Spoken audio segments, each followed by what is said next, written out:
Good mythical weekend. Today is all about the scariest true horror stories on the internet, and to tell these stories, please welcome our very special guests from Dead Meat, James and Chelsea. Mythical crew, all you have to do is listen, if you dare. This is Scare Buds. You guys ready for Scare Buds? Yes. Yes. I feel like a dog should be telling these stories. Yeah, Scare Buds. You know? I do think you have a little bit golden retriever energy though, so I gotten think it's that fine. before. I think it's fine. Okay. Yes. Cool. That works. All right. Well, this dog's first story for you. It's called "Not My Mother." All right. Okay. 15 years ago, on a cold December night in Iowa, the kind of cold that would kill you if you were out too long, two high school friends found themselves home alone. To entertain themselves, the boys, let's call them Jack and Colton, they played video games in the basement, drinking wine they'd stolen from Jack's mother's liquor cabinet. Whatever you can get a hold of. Class. Better Nothing than but class. port, or sherry. What started as a typical night turned into the most terrifying moment of these young men's lives. That's funny. I'm just thinking they probably learned some things about themselves. Really introspective. It's cold out. Yeah, we got Scary for them. Yeah, Not scary for absolutely. anyone else. I've had a night like this, and it does change a lot of things the rest of your life. got nice cozy blankets like we have here, After a few hours of video games and cheap Merlot, the boys heard the upstairs garage door creak open and then slam shut. Jack was confused as his mother was supposed to be out all night, but he heard her voice call to him from upstairs. "Jack, can you come help me? I need you up here," she yelled down. Her tone was darkly serious, and Jack felt that the voice didn't sound quite like his mother's. Against his instinct, he walked up the stairs to find his mom, but with each step, he felt this overbearing silence of the house. A slight electrical twinge filled his body, warning him that something wasn't right. When he reached the top of the stairs, he saw that the entire house was pitch black. No lights were turned on. There wasn't even moonlight to guide him. He felt his way to the kitchen and called out, "Mom, where are you?" But no one replied. He couldn't flip a light switch on himself? It's so dark, he lost where the light switches were. There's nothing. All right. He's Can't so see it. scared he forgot the layout of his own home. Exactly. He's drunk. He is. He's drunk. He is Too much drunk. Merlot. He's drunk. He's just kissing drunk. his We've all best been friend for drunk. the first time. Yes. He's full of endorphins. Feeling a lot of feelings. Yeah. Jack ran downstairs and grabbed his coat. "There's no one home here. We need to leave now," he said as he snatched his truck keys. Oh, he's of driving age. I imagined younger. No, they're gonna drunk drive away from the ghost. Oh my God, I didn't even think about that. Wow. That's how And the that's ghost the real gets ya. tragedy. Yeah. That's this ghost's whole MO. Yes, He's like, "I'll the scare you." cautionary. Yeah, you're gonna get Hold on scared now. straight. If there's a ghost coming, you had a couple of drinks. You ain't driving? I'm getting the hell up out of here. You know what? I'm going to get this Uber. Let me call this Uber. While this goes. Yeah, let's play it safe. It's going to be responsibility all the way for me. Hello, I'm the only Uber driver in rural Iowa. I'll be there in 3 hours. Yeah, I'm going to wait for him to come out of the corn and pick me up. Just driving through the corn to get you. Just as they were about to leave, Jack turned and saw how scared his dog and cat were. Oh, no. And he knew that if he left them alone, something horrible would happen. The dog and cat was up in the dark? What is They it? can see better. Okay, all right, okay. I don't know. I'm with Leonard on that one. No, you don't They think can see in the dark, can't they? I could think they could see in the dark. Yeah. But I'm like, But to me, what- it feels weird. You're animal. I mean, hey, I'll be honest with you. When I leave the house, I leave the TV on for my dog. Yeah. Yeah. We call it kitty TV. It's Yeah, like kitty little TV. birds. Yeah, it's Yeah. like something. I don't know. Maybe the dog and cat was in the basement with him. You know, That's maybe what I'm these people saying. I aren't think they've sickos. Yeah. seen Okay. things. And they're scared. Yeah, the pets are learning a lot tonight, too. It was their first time getting drunk as well. Yeah, just pour it in the bowl. So Jack decided to call his mother on the phone. Jack asked her if she had come home early and yelled for him to come upstairs. Confused, she said she was still out, but she could come home if he needed her. The next few minutes ticked by slowly as Jack and Colton hid in the basement. They could hear something above them. Not exactly footsteps or creaks, but like a pressure in the air. Like a black hole was creeping from one room to the next. When Jack's real mother finally returned, They felt the thing above them leave as quickly as it had come, like an overbearing predatory presence fleeing the scene. They never figured out what the presence was, but Jack knew that whatever it was had his mother's voice. It was evil, and it was hungry. Okay. That's the story. Hungry? It was hungry. Oh. It sounds like where's someone that had to. From? They- Like, what it? That story came to us from Meows and Booze on our true scary stories. The cat wrote this on Reddit. The cat was like, I've seen Justice some. for the cat. Yeah, justice for the cat. The monster is scared of adults, I guess. The monster's scared of his mom. Why the monster leave? Why didn't he kill his mom? Oh, you just want to get straight to killing. No, but I'm like, I don't think I would be scared of something that was scared of my own mom. Oh. Do you know what I mean? Sure. Well, maybe nothing's stronger than the power of motherhood. Nothing is stronger than a woman coming into her home. Right. Evil leaves a space when a woman walks in. Yeah. Turning to her domain. Exactly. You're right, that out of Rachel. it. Yeah. You're right. She performed an exorcism, essentially. Yeah. Yeah. Yeah. Get thee. That ghost. I'm gonna sit down and listen. Yeah. You know? I just think that he did something and he was like, it manifested as him hearing his mom be like, you shouldn't be doing that. I think that's part of That's it. what it It's like feels like. To guilt. me. Like drinking out of the liquor cabinet. Yeah, You know. You're getting experimenting with paranoid. Colton, Yeah. maybe his mom didn't like Colton that. brought over GTA. He's not allowed to play that. Yeah, they installed the hot coffee Hot mod. coffee Yeah. mod. Yeah. Yeah. Absolutely. I think you're right. I'm Yeah. like, that's just anxiety, and you I can take think medicine so. for that. Right. Yeah, because they're not even hearing like creaks. They're just like, yeah, it like just felt like a felt black hole weird. up there. Feels like a presence. Yeah. It's like, There was this weird energy. You I don't know? yeah. Right. I felt like tingles in my body. Yeah. The Maybe energy it was is you in guilt. love. I don't Yeah. know. I've never Yeah. felt guilt before. Absolutely. Heteronormativity was upstairs. That's what it Great. was. Yeah. All right. Maybe the second story will be more to Okay. your liking. All right. This one's I'm called ready. The Phone Stalker. Oh, no. Oh, this is real. In February of 2007, 16-year-old Courtney K.I. Kendall was a typical teenage girl in Furcrest, Washington. Like most teenagers, Courtney had a cell phone. It was a lifeline to her friends. That In is, 07, she was kind of privileged. right? That's she what had I'm some thinking. No money. texting. Or maybe like rudimentary. Yeah, Yeah. pretty Yeah. basic. You getting T9? texting. A Yes, razor. T9, She might have a yeah. razor. Yeah, oh. For sure. The cool kids had a razor yeah. in 07. Yeah. No Well, then good? she's set. Oh, yeah. If she got the Nokia, she's set. It was a weapon. I wouldn't know. I was 12. Bye. Bye. I was 12 in 07. Give me another fact. The cell phone was a lifeline to her friends until the phone began sending messages to her friends all by itself. Confused, Courtney told her family what was happening, and that's when the threats began. Each day, the family landline would ring. Remember those? Yeah. And every time they picked up, they were greeted by an unsettling, scratchy voice. Sometimes the voice would say nothing but juvenile jokes. But other times, it would tell them that they would all get their throats slit. The what? When the police attempted to find the person behind these calls, they always traced back to the family's own cell phones, even when they were turned off, Not the call is coming from inside the house. inside the pocket. Oh, Lord. Yeah. The caller's malevolence quickly escalated as the harassment became more intimate. The caller knew their every move, where they were, what they were doing, and what they were wearing. The calls began to come in at all hours of the night, threatening to kill their children, their pets, and their grandparents. One message left to the family said, "I know where you are. I know where you live. I'm going to kill you."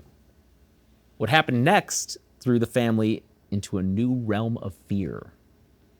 The voice on the other end of the calls was their own. Correct reaction. Recordings of private conversations that had taken place within their home, including a meeting with a local detective. The cell phone companies, the police, and even the FBI were left baffled. The calls eventually stopped, but 18 years later, no culprit was ever found. And this story was initially reported on by ABC News. Whoa. Dude, okay, I already thought this one's actually scary. And the Right? fact that this made it to the news is really creepy. Yeah.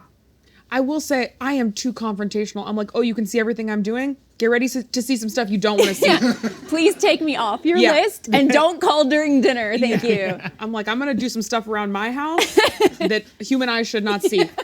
And you're going to get a glimpse I'm of that. tempted to ask for specifics, but I don't know if I that's... can't say them on this show. Yeah. But I don't dude, want there's to things that demonetize you the do channel. privately that you don't want other people to see, and other people don't want to see you do. Yeah. Do you know what I mean? Maybe. We all know. We all do Totally. things. We all do things privately. I'm like, Right. you can see every single one of my moves. Right. Get ready to see some new moves. You could just marathon like a terrible television show 24/7. So whoever it is has to listen to it. Yeah. Wow. When I first heard this, I just thought like maybe like the dad or the mom wanted to move and the other spouse was like, no, we're not moving. And then the other person was like, oh, I'm going to create this elaborate scheme. Yeah, bet. Like, get hey, I out can of this see you. town. Yeah. This is kind of crazy. I'm confused that this was actually reported on the news. Yeah, and I feel that like if it this happened feels very now- local news, to be Yes. fair. I feel like if it happened now, they'd have better means to like trace the calls. Maybe in 2007, people didn't know what cell phones were. Maybe. Yeah. It seems just like a person that didn't like this family probably put a bug in their house. Or it's, you know what, if you wanted to buy their house, you devalue the house by making it super creepy. But honestly, if they had just waited one more year, it would have been 2008, and they could have gotten the house for super cheap. There you go. The bottom drops out. Buy Come on, that. recession. Well, Bring it Chelsea, how about you take over for a couple of stories? Okay, today? let's do it. Okay, are you guys ready for the next spooky story? Yes. Okay, this one is called Trust Your Dog. Okay. I do. Yeah. Let's hope we leave the lights on for it. Yes. One warm summer in a remote Northern California neighborhood, a woman, let's call her Jane, was dog sitting for her boyfriend who was away on a trip. Her own dog, Lottie, was a mid-sized poodle, while her boyfriend's dog, Hennessy, was an intimidating 115-pound bulldog. Your face. The dog's name is Hennessy. That's great. That's It's like he better be black, but also if he's not black, Right. like yeah. Who wrote the story? Is the first question. Right. Jane would walk the dog separately as Hennessy would often overpower Jane, and it was too much for her to control all at once. One night, as Jane was heading home with Lottie, she felt the hairs on the back of her neck stand up. She had a strange feeling that she was being watched. Jane turned around and spotted a tall man in a dark hoodie, about 30 feet behind her, standing next to a rundown home. oh, that is scary. This is real. Yeah. She tried to write off her unsettled feeling as paranoia, but as the sun dipped below the horizon, she became sure the man was following her. As she glanced over her shoulder, her suspicions were confirmed. He kept pace with her, always leaving about 30 feet between them. If she sped up, so would he. Her paranoia had turned to reality. Jane quickly crossed the highway with her poodle, hoping to put some distance between herself and her follower. Wait, was she walking the dogs on the side of the highway? I had that Like on the question. shoulder? Like she would have had to climb over the... Like walked up the on ramp, like with these dogs. Where do these people live? Yeah. Yeah, it just said Northern California. Well, it's probably like 2-lane highway, not like interstate that I'm thinking of. Sure. Yeah. Not like freeway. It slowed him down, and just when she thought she lost him, there he was again, 30 feet behind her. Jane's home now in sight, she walked as fast as she could, not wanting to turn around, but now able to hear the man's footsteps on the gravel. At this point, Lottie had noticed him too and began to growl. Jane forced her to keep moving and thankfully made it back inside the house, slamming and locking the door, hoping that that was the end of it. It was not. Don't go home. Yeah, I'm I saying, why know. would you go home? Oh, Yeah. because now he Now knows. he Because where now you he live. knows Nobody where knows you You're home. live. Go to Ralph's. Yeah. Go to a grocery store. Get I in think there. just drop the leashes, let the dogs do what they will. Yeah. You know, they're growling. Yeah. But if he wants to follow her with dogs, find out. A moment later, she felt someone trying to turn the knob. Through the door, a voice crept through. I love your dog. Can I meet her? Oh. Jane was terrified. The line sounded rehearsed and empty. She screamed at the man to go away, but he only repeated the line. I love your dog. Can I meet her? He cooed and tried the doorknob again. When it wouldn't budge, he repeated a third time. I love your dog. Can I meet her? Does the dog have an Instagram? Yeah. Follow your dog on Instagram. He also waited till the dog was in the house to ask to see the dog. You've been following this girl for blocks. He was right? shy. Yeah. You know, it's intimidating to meet famous people. And this is why there's a male loneliness epidemic. Exactly. Open the door and let the man in and meet the dog. The boys just want to hang out. Just let the man meet the dog, please. Losing patience, the man slammed his body against the door. The dogs, instantly triggered, began barking wildly. In a state of panic, Jane grabbed Hennessy by the collar, unlocked the door, and cracked it open just enough for the bulldog to get halfway out. So you're right. She had the same idea you did, kind of. The massive beast barked and gnarled his teeth. The tall man stumbled backwards, almost falling over and cursing as he scrambled to stay off the ground. He booked it up the hill as fast as he could and out of sight. He's like, I didn't mean that dog. Unfortunately, the man was never caught. But should he ever return, Hennessy would be there, waiting to tear his ass up. I had to look to see if it was written that This way. story this is from user Turpy O-0-0 on the True Scary Stories subreddit. Now, if he just would have went, can I pet that dog? I think that might have helped the situation. Also, this is just a real story. This is This is not a horror story. thing. This is just a terrible person. Yeah. My thing is always like, well, first of all, I'd be scared that he would hurt my dog if I let my dog outside. Even if my dog was scary, I'm like, I don't know, what if this guy has a gun, or why don't I let my dog outside? I'm just like, call for help, call someone, put your phone out the mail slot, take a picture of his face. Yeah. Now this man has just run into the woods and now he could just always be near your house. I wouldn't like that. I need to, Right, yeah. I would need to kind of solidify that I've seen him. I know what he looks like. Other people have seen him, know what he looks like. We can all kind of keep tabs as a community. If not for you, then for all the other dogs that he wants to go and meet. Now imagine he was like, can I pet that dog? Like, come on. It's much. Y'all never see that video? You're Y'all never see that video? Oh no, this is a reference to something. What? Okay. Y'all I thought this was an original creation. doing a bit. Y'all don't know this video? No, I said this is great. I said Let's develop his character. Nobody see this video? This is a video. I said get him on SNL. Come on. That's a character. Yeah, no, I just made that up. That was all me. Yeah, dude. What is that- Can I Pet That Dog? It's a bear. It's a little girl on the front porch, and a bear is coming up to the house, and she's like, "Can I pet that dog?" They're like, "Get away from the bear!" And it's a bear. I thought you were developing an SNL character. Yeah. Yeah. Shall we move on to it's our last story, I think. It is. Yeah, and I this hope one's there's a dog. this one's a little bit different, which I'm excited about. Yes. Okay. As a child, this is called Annoying Brother, by the way. Oh, Yes. that was me. As a child, Megan lived in a small home with her parents, her brother, her grandmother, and her grandfather in the suburbs of New York. Space was tight, so her brother and grandfather shared a bunk bed. When her grandfather died, the family moved into a new home with even fewer bedrooms, leaving Megan and her brother to share a room and the very same bunk bed. One lazy summer afternoon, Megan laid in the top bunk, quietly reading a book, as she loved to do. Her brother occupied himself just below her on the bottom bunk. As any typical annoying brother might do, he began to shake the bed frame, aiming to annoy his older sister. She took the bait and told him to stop. The bed stopped shaking without a word of acknowledgement from the younger brother. Megan returned to her book only to feel the bed shake again, harsher this time. Fed up, Megan yelled at her brother, demanding he cut it out. The bed settled, though Megan noticed her brother failed to yell back at her, as he typically would. After a few moments of calm, the bed shook a third time, almost violently this time. Now truly upset, Megan stuck her head over the edge of the bunk to yell directly at her brother. But to her horror, the bottom bunk was empty. Not even a second later, Megan's brother burst into the bedroom, wanting to know why Megan had been yelling his name. She was at a loss for words.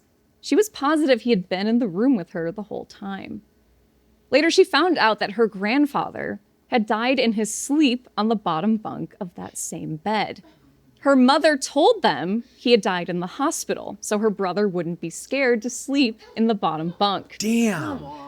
This story is actually from one of your writers, Megan. Oh. So this is a yes. So Megan. yes. Is Megan here? Hi. This is very creepy.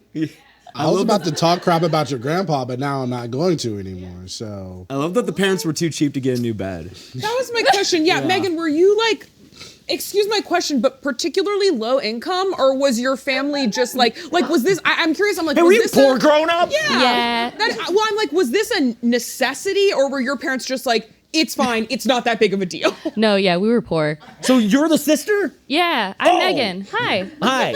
Oh no, that's creepy. Would your grandfather be upset that you were empowering yourself by reading? Yeah, honestly, super sexist guy. No, I'm just kidding. I mean, that checks out. There you go. Do you remember what book you were reading? No idea. Okay. Yeah. How old were you? I think I was like 9 or 10. Okay. Yeah. How did he, like, what did he die from? I think it was a heart attack. So he died in his sleep. We went to school, and then my mom found him and was like, "Yeah, he wasn't feeling well, so we took him to the hospital." That was like a couple years prior, and then that story happened, and I told my mom, and she was like, "Oh." That's really creepy. Have you ever talked to your brother about this, like recently? Not recently. I don't actually think I ever told him he died on the bottom bunk. I was like, I wanted to protect him from that. I kind of just kept it a secret between me and my mom. Sorry, Connor. Now knowing that your family was poor, maybe it wasn't your grandpa. Maybe they bought it at a yard sale and someone else had died in there and they were haunted. Yeah, that'd be cool. Maybe it was, and then maybe it was that person and the grandfather like Fighting each other. like for the blankets. You know how when you're like, no, give me the blanket. Yeah. Do you think there's a world in which it was just like a couple tiny earthquakes that just happened like in a specific spot? Yeah, the classic New York earthquake. I don't know. I'm not a scientist. I want to know that, like, if she brings it up to her brother today, if he'll be like, "Oh yeah, I remember that. I like ran out of the room real fast and then came back in and was pretending that I wasn't there the whole time." Is this a story that the family talks about or? No. Yeah, this was just, I think I must have told my mom one time. She was just like, "Yeah, that's crazy." And then I just was kind of left to deal with that for the rest of my life. Yeah, that's crazy. Go back to bed. Yeah, literally. And did your grandpa like you in general? I thought so.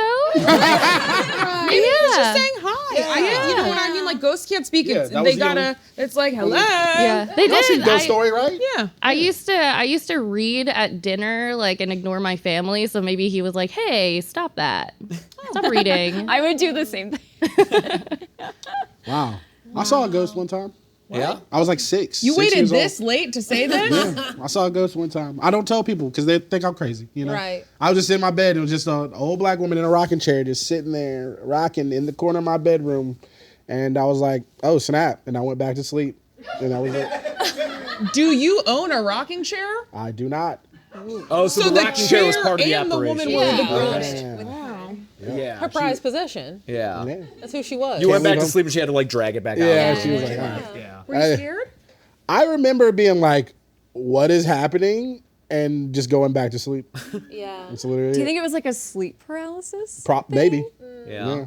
So she didn't look like anyone. Like it wasn't like a She famous just- figure or someone in your family or like No. just a random lady. Just an old black lady What was she doing? Was she knitting? looking at me. Yeah. Like, look at that little boy sleeping. Wow. Yeah, a little fan. You know, kids are tapped in though. That's what I think. You know, they just be seeing stuff. Yeah, that's the only time it ever happened. Right. They're like, I used to be a stockbroker on Wall Street, and then my wife died. I'm gonna go play with my blocks. You know? And then you're like, what about that stockbroker story you told me about? And they're like, I don't remember that. I'm a goofy kid. Bloop, bloop, bloop. Where's my wife? So you were a child when you I experienced was a this. child. I imagine this happening 4 or 5 years ago. Oh, As a no. full-grown adult, No, so I that was- makes sense. I was 6. Wow. Okay, well, this has been truly, really fun and interesting. Thank you to James and Chelsea for joining us. Yeah. And we'll see you next weekend. Bye, everybody. Well, Like, am I like- don't do that. Don't do that. Don't Definitely do not that. that. Don't do Definitely that. not that. Don't do Okay. that. Perfect. No, 10. you're fine. You're fine. Okay. Just look. Relax your lips. That's not relaxed, baby. I'm trying my best, Barbie. Oh, okay. Okay, we're getting somewhere.